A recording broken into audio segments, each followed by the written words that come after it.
പോലെ നമ്മുടെ ജീവിതത്തിൽ ആവശ്യമാണ്. ഈ നോമ്പിന്റെ അനുഭവത്തിലൊക്കെ നമ്മളിങ്ങനെ വരുമ്പോൾ ഒരുപാട് ആളുകളെ സഹായിക്കണമെന്ന മനസ്സുമായിട്ടാണ് നമ്മൾ നോമ്പ് ആരംഭിക്കുക. നമ്മുടെ പ്രാർത്ഥന, നമ്മൾ എപ്പോഴും പ്രാർത്ഥിക്കുന്നവരാ. നോമ്പിൽ ഒരു ഭക്ഷണവും ഉപയോഗിക്കില്ല, ഇറച്ചി മീനും ഒന്നും ഉപയോഗിക്കാതെ കഠിനമായിട്ട് നോമ്പ് നോക്കുന്നവരാണ്. പക്ഷേ ഗേറ്റിന്റെ വാതിക്കൽ ഒരു മനുഷ്യൻ വന്ന് കൈ നീട്ടിയാൽ എന്ത് ചെയ്യും? ഓടിച്ചു വിടത്തില്ല. എല്ലാരും അല്ല, കുറച്ചു പേരെങ്കിലും നോമ്പ് നോക്കുമെന്ന് പറയുകയും പക്ഷെ ജീവിതത്തിൽ കൈനീട്ടുന്നവന്റെ മുമ്പിൽ പുറംതിരിഞ്ഞു നിൽക്കുകയും ചെയ്യുന്ന ഗതികേട് ഇന്ന് സംഭവിച്ചിട്ടുണ്ടെങ്കിൽ പ്രിയപ്പെട്ടവരെ, പത്രോസിനെ പോലെ ഒരു കരച്ചിൽ നമ്മുടെ ജീവിതത്തിൽ ആവശ്യമാണ്. നല്ല സമരിയാക്കാരന്റെ ഉപമ യേശു തമ്പുരാൻ ഓർമ്മിപ്പിക്കുന്നുണ്ട്. അവിടെ മുറിവേറ്റ് കിടന്ന ഒരു മനുഷ്യനെ കണ്ടു. ആര്? പുരോഹിതൻ കണ്ടു, ലേവ്യൻ കണ്ടു. രണ്ടുപേരും എങ്ങോട്ട് പോയവരാ? ദേവാലയത്തിൽ കണ്ടു.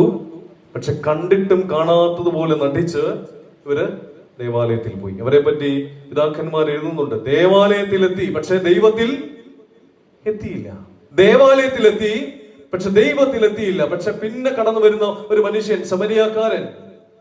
ഈ സമരിയാക്കാരൻ ഈ മുറിവേറ്റ് കിടക്കുന്ന മനുഷ്യനെ എടുത്തുകൊണ്ട് സത്രത്തിലെത്തിക്കുകയും സത്രത്തിൽ വേണ്ടതായ തുക നൽകുകയും വീഞ്ഞും എണ്ണയും വെച്ച് കെട്ടി പോയിട്ടും എന്തെങ്കിലും അധികമായാൽ തിരികെ തരാമെന്നൊക്കെ പറഞ്ഞ പോകുന്നത്. അവിടെയും പിതാക്കന്മാർ എഴുതിയിട്ടുണ്ട്. ദേവാലയത്തിലെത്തിയില്ല, ദൈവത്തിലെത്തി.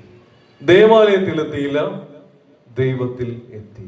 അറിഞ്ഞിട്ടും അറിയാത്തതുപോലെ നിൽക്കേണ്ട സാഹചര്യം ജീവിതത്തിൽ എവിടെയെങ്കിലും സംഭവിച്ചിട്ടുണ്ടെങ്കിൽ പത്രോസിനെ പോലെ ഒരു വലിയ കരച്ചിൽ ഈ സന്ധ്യയിൽ നമുക്ക് ആവശ്യമാണ്. അറിഞ്ഞിട്ടും അറിയാത്തതോർത്താണ് പത്രോസ് ആ രാത്രിയിൽ കരഞ്ഞത്. ക്രിസ്തുവിന്റെ ഒരൊറ്റ നോട്ടത്തിൽ പത്രോസ് കരഞ്ഞു പോയിട്ടുണ്ടെങ്കിൽ ക്രിസ്തുവിനെ അറിഞ്ഞിട്ടും അറിയാത്തതുപോലെ നിന്നതോർത്താണ് പത്രോസ് കരഞ്ഞത്.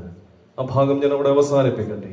പത്രോസിന്റെ ദുഃഖത്തിന്റെ രണ്ടാമത്തെ കാരണം 22-ാം അധ്യായത്തിന്റെ 58-ാം വാക്യം.